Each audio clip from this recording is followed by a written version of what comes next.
I want to get back to what you're talking about with respect to Darwinism, because that section in the book is worth the price of admission. You talk about the role that Darwinian evolution played in the denigration of women, but also in the degradation of masculinity. And I think it's so powerful. And in terms of the degradation of women, Darwin's view was that women were inferior to men, that a man can attain to a higher eminence in whatever he takes up than can a woman. There are all kinds of Darwinian quotes over the years that I've memorized in this regard, and some of them are encapsulated in your book as well. But this leads to a false view, not only of masculinity, but it is an absolute slam against women. Exactly, which is why I wonder why feminists are not up in arms against Darwin more than they are. They should be protesting Darwin. Yes, Darwin explicitly, as you say, explicitly argued that women were intellectually inferior to men. By the way, he acknowledged that women had greater sensitivity and intuitiveness, but then he said those are traits of the lower species. And so even women's strengths were seen as signs of her inferiority. And Thomas Huxley, who was nicknamed Darwin's bulldog, argued that because women's inferiority was the product of natural selection, it could not even be fixed by a program of educational selection. In other words, you couldn't educate them out of their inferiority. There was no hope for them. But let me give you another quote, because this is even more colorful. The main popularizer of Darwinism here in America was a sociologist named Herbert Spencer. And he argued explicitly that the men who won out in the struggle for survival would be, these brutal barbarian savages. And so you ask him, how do women put up with such brutal men then? And his answer was, well, they had to learn the ability to please. And it would also help if they learned how to hide their resentment at such poor treatment. So the message of evolution apparently was that men are brutal beasts and women need to learn how to please and placate and hide their true feelings. So I'm with you, like, why aren't the feminists up in arms here? But it also, of course, denigrated men. And this is what I can't understand, is why some people haven't seen this part of it.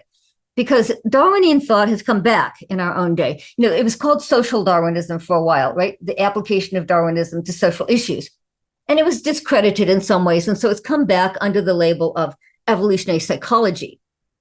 And evolutionary psychologists are just as demeaning to men as they are to women. There was a best-selling book, called The Moral Animal. And the author says that the human male is an obsessive, possessive, oppressive, that's what he says, flesh-obsessed pig. Did I get that right? Possessive, oppressive, flesh-obsessed pig. And then he says, trying to teach men how to have a good marriage is like offering Vikings a free book on how not to pillage. In other words, it's they're not going to take your advice. And I thought, this is a best-selling book. Don't people see how disparaging this is of men? And then there's a book by George Gilder, and George Gilder also was a evolutionary psychologist. Wrote a book. It was originally called Sexual Suicide. It was reissued under the name Men and Marriage, but his description is even more colorful. He says the single man, who's not being tamed by a woman, is prone to crime, irresponsible, drug addicted. I'll have to memorize the list of adjectives sometime, but he portrays men as completely unfulfilled and irresponsible and having no direction or purpose in life until a woman gets a hold of him. And a woman has to impose, but this is the part that I find most offensive. He says it's women who tame men, and it's the woman's morality that a man has to accept. And I'm like, wait a minute. What man is going to accept a morality that's defined as a woman's morality? I mean, isn't it God's morality? that we want men to adopt. I'm surprised that many Christians like this book because they are not quite seeing what he's saying, I guess. He is saying that men become productive members of society if they submit, that's his word, if they submit to a woman's sense of morality, because here's how he justifies it. Men's sexual activity is done in a moment. Women's sexuality is over a very long time horizon because they get pregnant and nursing and raising children. And so men need to submit to a woman's sexual rhythms. You know, they need to submit to women and to a woman's form of sexuality. And if a woman doesn't succeed in doing that, it's her fault, by the way. So it denigrates men, but then it also lets them off the hook again. Because if the woman doesn't succeed in taming him, then it's her fault. And history is full of abandoned women and children, as we know. If a man really is the barbarian that George Gilder paints him as, first of all, what woman would be strong enough to tame him? And number two, what woman would want to? If you've ever hung around, I have 2 chapters at the end on domestic violence. And let's face it, men are bigger, stronger, and faster. Women are not going to ever be in a position to civilize men or tame men. Men have to be responsible before God for God's moral demands on them and not slough it off and say, well, it's women's job to tame or civilize men. I think it's a very harmful message. Yeah, and the cover story in Time magazine, and you actually quote this in your books, was subtitled "Infidelity, It May Be in Our Genes," another way of letting men off the hook, because you're saying this is part of our evolutionary biology. Yeah, good point. Yeah, so one theme that's common among evolutionary biologists is, we judge human behavior by how well it gets your genes into the next generation, right? For evolution, that's all that counts. And so there are people. Steven Pinker was the one who was quoted there. He's at Harvard, psychologist, best-selling author. And he's one of the people who makes this argument that a man is more successful in evolutionary terms if he can spread his seed far and wide, and so that lots of women are raising his children. His children get into the next generation. To which I say, actually, that's not even true scientifically. Infants are extremely fragile. They need extensive care by both parents for years and years. If a man impregnates one woman and then runs off to his next sexual conquest, that child is not likely to survive. And so evolution, even if evolution were true, evolution should select for devoted fathers and faithful husbands if they really want to have their genes successfully survive into the next generation. Today, Hank is talking to best-selling author Nancy R. Piercy. She's talking about her new book, The Toxic War in Masculinity, How Christianity Reconciles the Sexes. And this is an essential book to equip all Christians to challenge politically correct ideology and bring an evidence-based message of healing into the public square. So get this book very easily. Just click that I in the upper right-hand corner. You will see a link for the book right below the description of this video. You know, there's a trending hashtag on social media, and it says, #KillAllMen. So how did an ideology arise that condemns masculinity as dangerous and destructive? Of course, we often hear that Exhibit A of toxic behavior is evangelical Christian men. But the social sciences tell a very different story.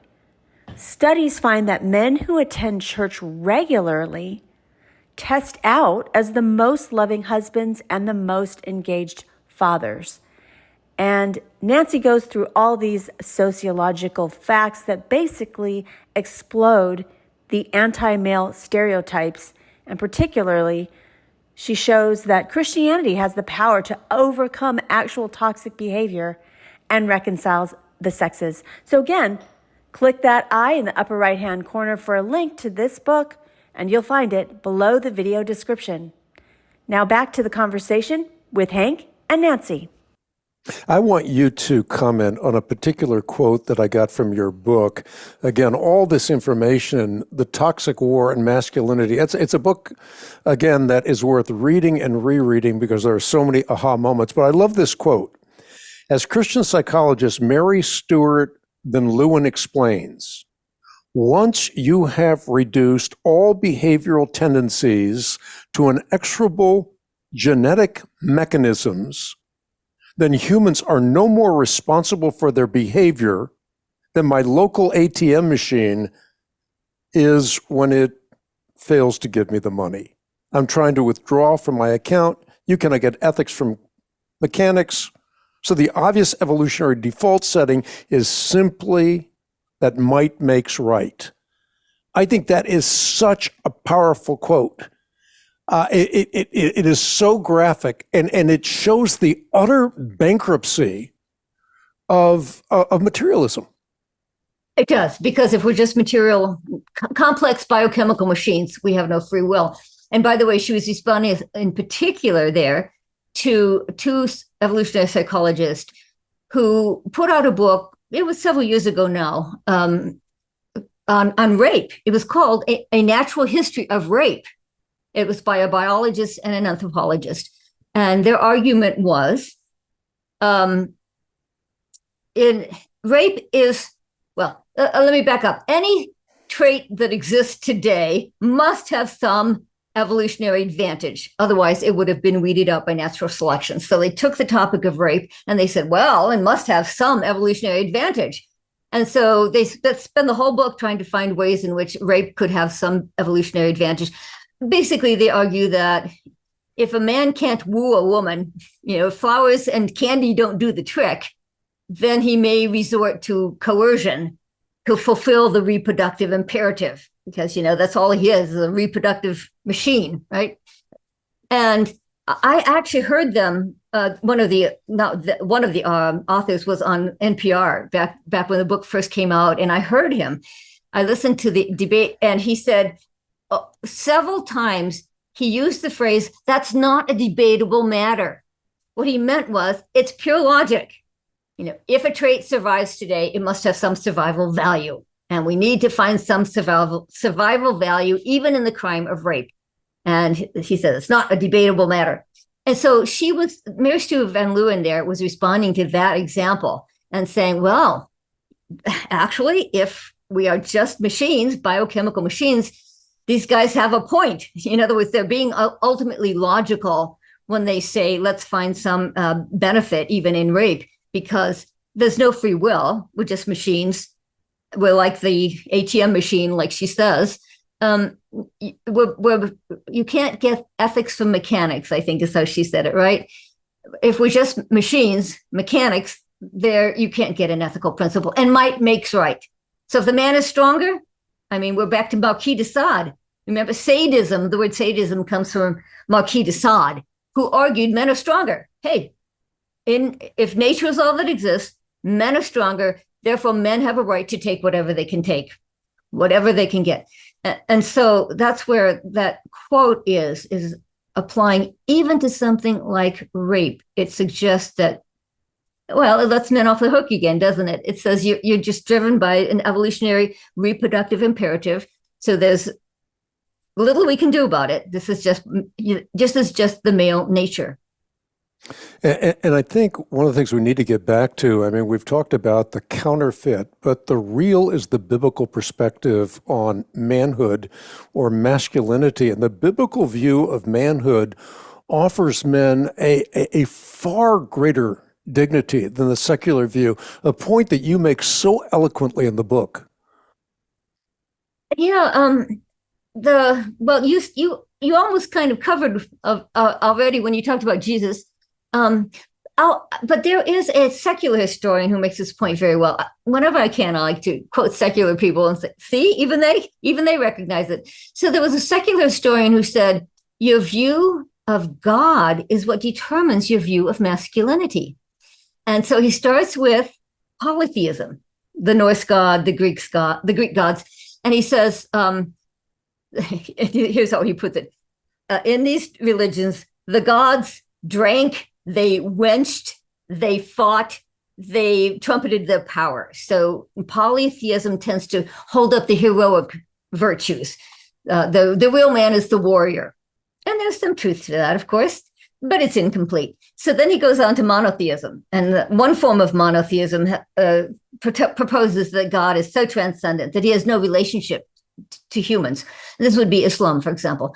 I found a quote from an Islamic writer who said, the idea that Allah would condescend to have a personal relationship with mere mortals, is demeaning to him. So in that form of monotheism, the concept of masculinity focuses on power and authority.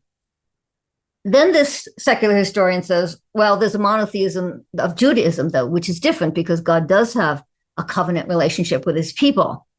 And so in Judaism, the real man is the loving father. Then he says Christianity arises from within Judaism, and he says it complexifies everything because Jesus does introduce the notion of servant leadership, which he says no other religion has. No other religion has a God who serves his people. Jesus says, the Son of Man did not come to be served, but to serve.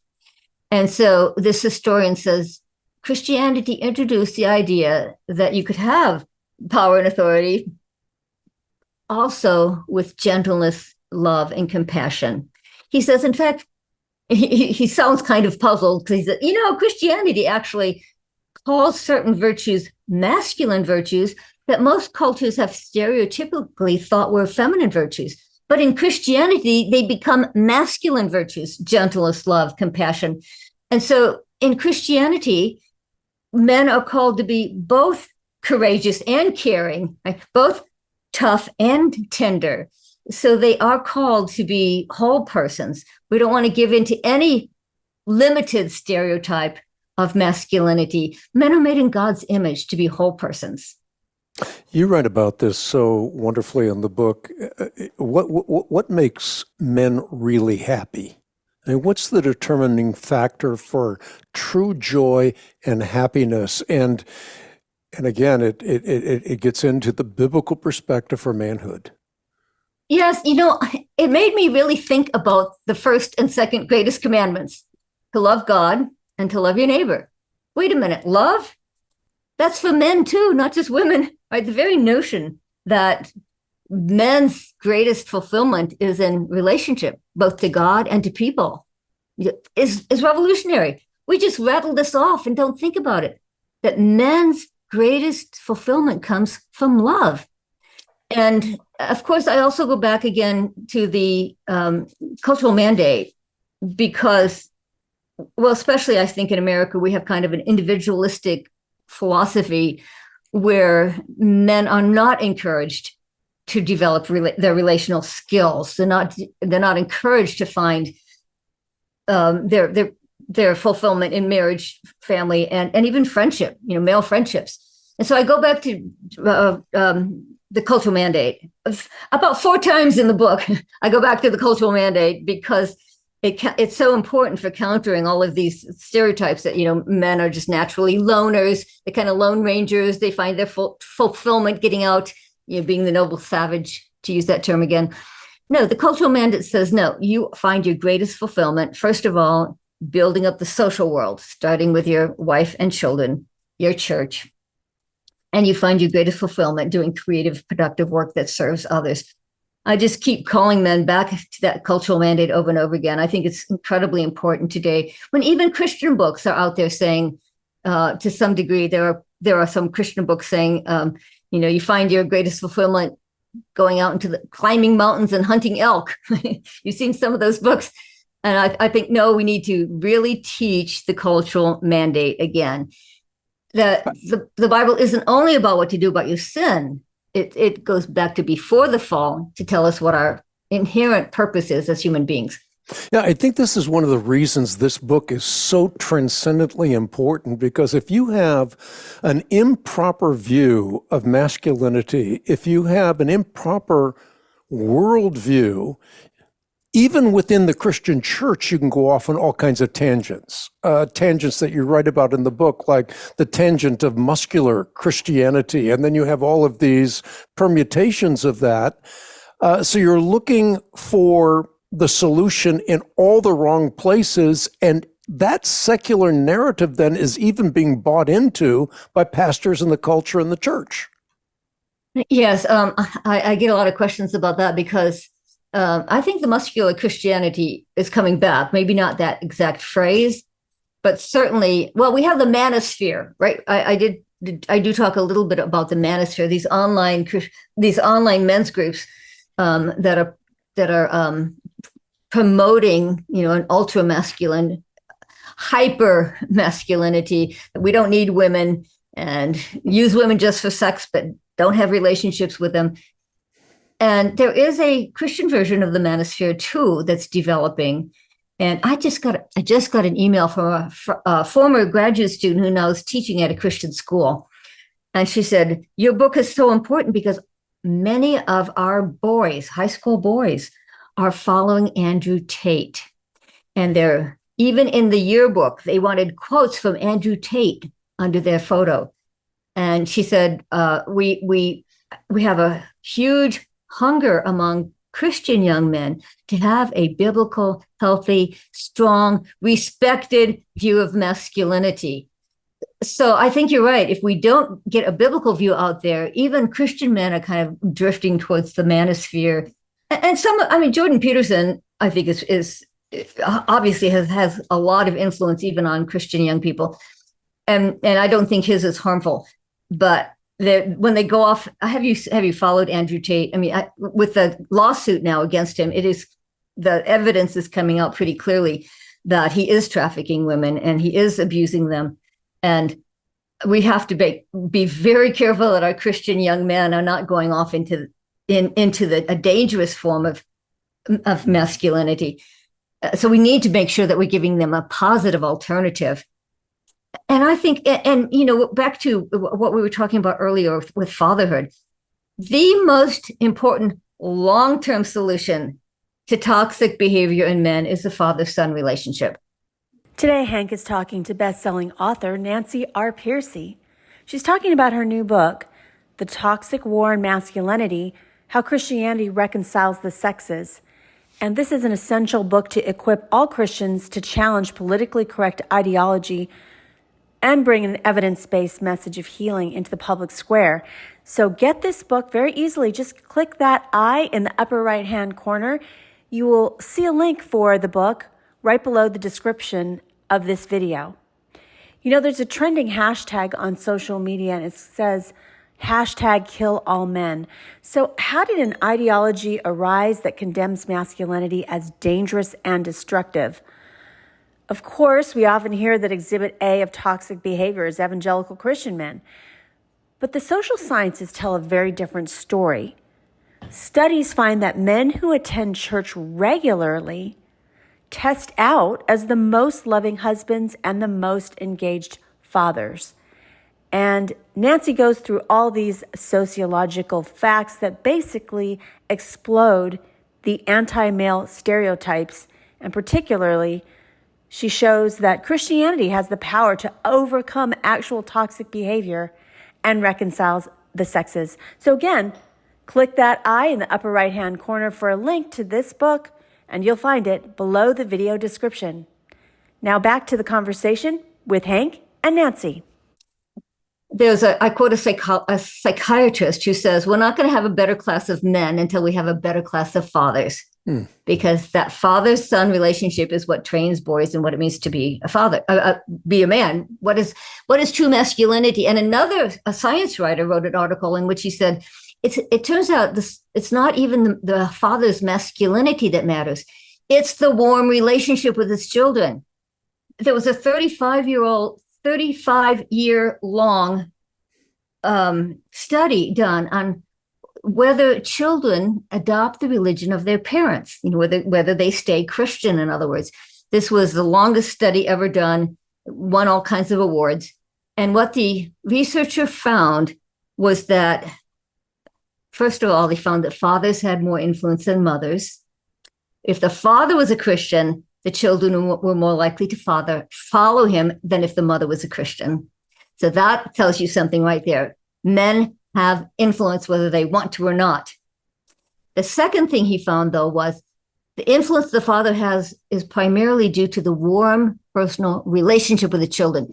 If the father is a paragon of virtue and has correct doctrine and is a pillar of the church, but doesn't love his kids, the kids won't follow him.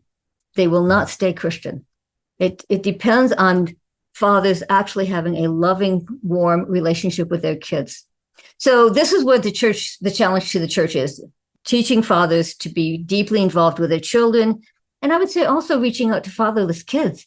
You realize that 40% of children in America are growing up apart from their natural fathers. It's the highest percentage of single parenthood in the world. So we have a huge ministry opportunity to minister to these fatherless boys. I think churches should make this number one ministry to fatherless boys, because research has found that father substitutes can have a great impact. The church youth group leaders, coaches, teachers, and so on can have a great impact on young men. So if we're concerned about toxic behavior in men, we need to look to the next generation. You keep using the word father, and what's interesting in the book is you make the dichotomy between father and dad. And I think that's an important issue as well, that kids have the necessity to see a father figure as opposed to just a friend. Yeah, and that has a historical basis as well. I love to show where these things come from. It's at the Industrial Revolution, men are taken out of the home, and for the first time, they're not intimately involved with their sons. They're not teaching them day by day. They're not teaching them adult skills. And fathers begin to be seen as irrelevant. People begin to say, well, what do fathers do anyway in the family? I quote one fictional book at the time where a child says, I can't figure out why God invented fathers. For the first time, fathers were seen as irrelevant, insignificant, and even incompetent. In other words, if they're not closely involved with their kids, they don't know what their kids need. They don't know how their kids are feeling. They don't know their kids' experiences. And so they become out of touch. And already in the 19th century, you begin to get these images of fathers as incompetent doofuses, the doofus dad, the dimwit dad, which now, of course, is all over our media, advertisements, movies, etc. And that the switch from father to dad is what was it? I think it was 1930. There was an illustration of that was a 1930 Boy Scout pamphlet that said, the father is no longer seen as this bewhiskered, austere authority. Today, it's dad. That was actually the way that it was expressed by this Boy Scout pamphlet. He's no longer an austere authority. He's dad. He's fun. He's the pal. He's your friend. And so as men no longer taught their kids serious things, they were no longer teaching them intellectual skills or work skills. Their role was reduced to being a pal, being a friend, being a playmate. And I have to tell you, when I had reading groups on the book, on the manuscript, there were people who pushed back on that and say, well, it's good for men to play with their children. Yes, it's good for fathers to play with their children. But you realize this was a huge reduction in their traditional role from being teacher and authority and, the person who introduces you to the skills you need for the adult world to being a playmate. It was a huge reduction in their role. And I agree with you. I give several more examples, but it is one of the reasons why would men want to become fathers if fathers are mocked and ridiculed in the media? I think is one of the reasons that men are dropping out of family life, not even becoming married, not having children, because the role of father has been so denigrated. So I think it's very harmful. And in the church, that's another thing we should be working on, is reviving the respect for the father's role in the family. Nancy, is there such a thing as toxic femininity? Well, it's a book on men, so I didn't address that because I do get. You actually do allude to it in the book. I do get questions about that. I do a little bit on femininity because obviously you can't talk about men without the relationship to women. But to keep the book manageable in length, I don't deal a lot with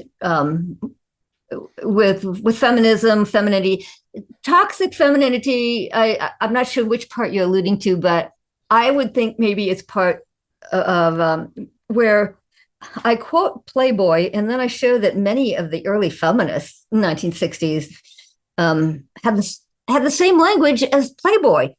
When Betty Friedan writes The Feminine Mystique, what does she do?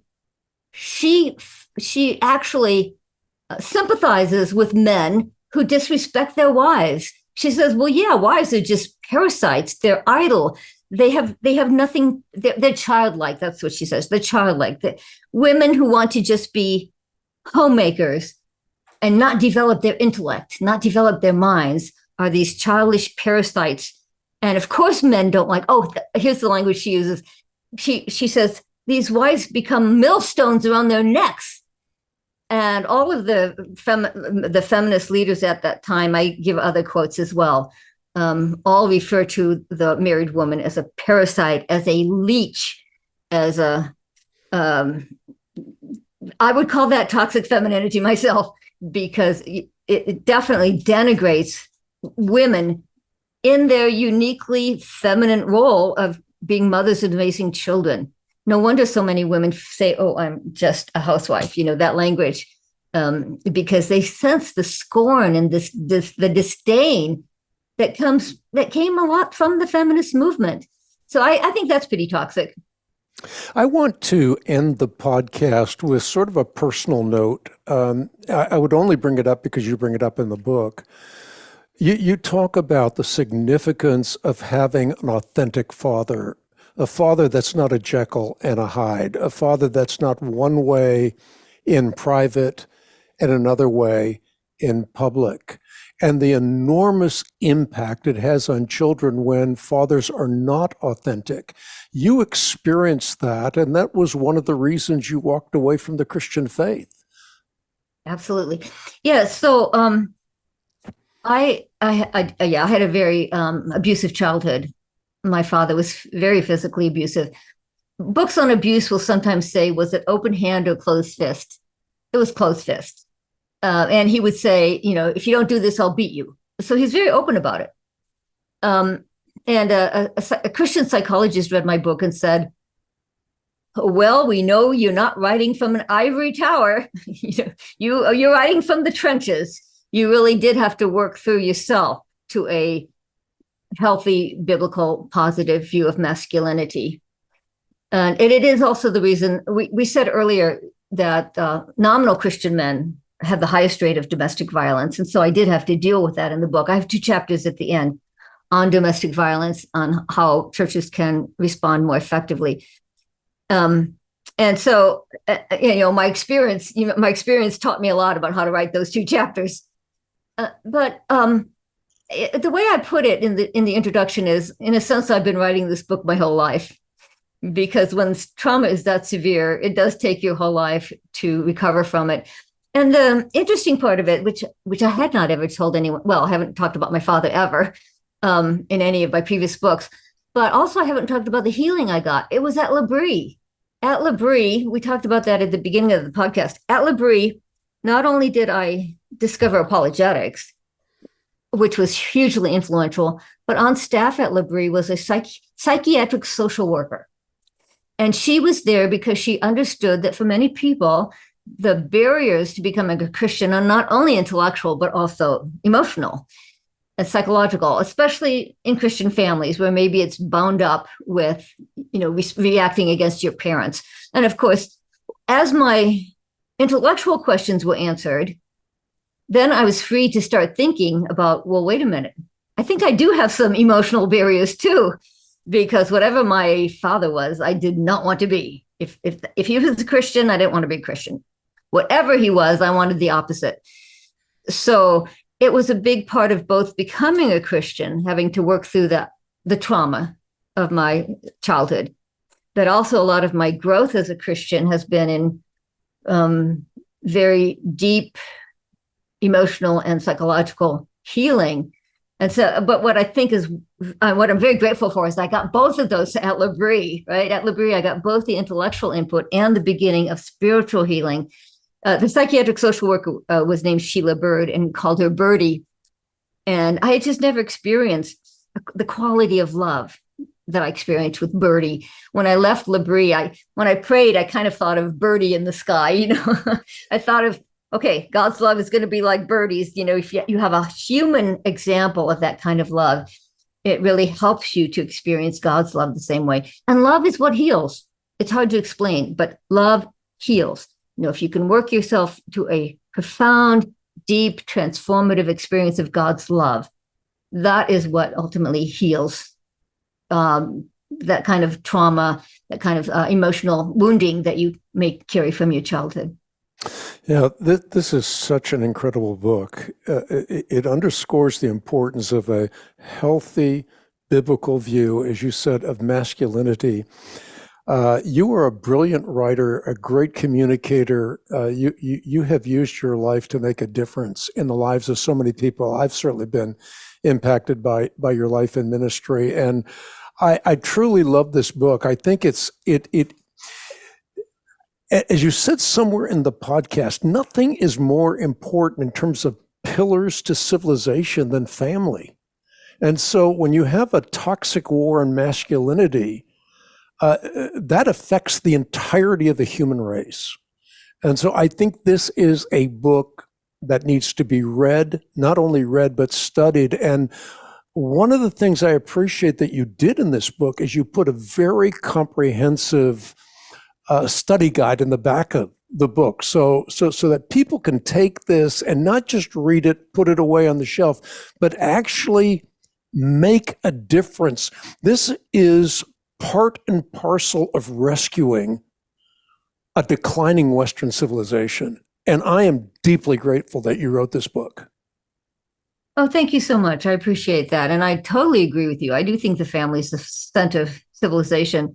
And by the way, as long as we're on that point, the reason Christian men test out as the most loving husbands and fathers is because when the researchers said, well, why is that? What is it that makes the difference? Their gender theory doesn't make the difference. What is it? It turns out it's their commitment to the family. It's their family-centered view. If they believe the family is the center of society, the pillar of civilization, and that my family should be my top priority, that's why evangelical men test out as the most loving fathers and husbands. Well, I think it's a great privilege to have had an hour or so to talk to you, actually more than an hour to talk to you about the toxic war on masculinity, and a privilege for all of our podcast listeners to be able to listen in on the conversation, to get the book, to read the book. I hope many churches will use this book as well. We're talking about a major pillar of Western civilization. You think on the foundation of life, what's more important than family? Certainly government is important. The church is the epicenter of the universe, but family is the epicenter of the church itself. It's the epicenter of human civilization. So an incredibly important book. It's not just another book, it's a seminal book. And I hope that people listening to me right now will take the opportunity to get a copy of the book. It is available for basically just standing shoulder to shoulder with us in the battle for life and truth. Just give us a call. 888-ASK-HANK is the way that you can call our organization. But you can also get the book, and the best way to get the book is on the web at equip.org, or simply write me at P.O. Box 8500, Charlotte, North Carolina, zip code 28271.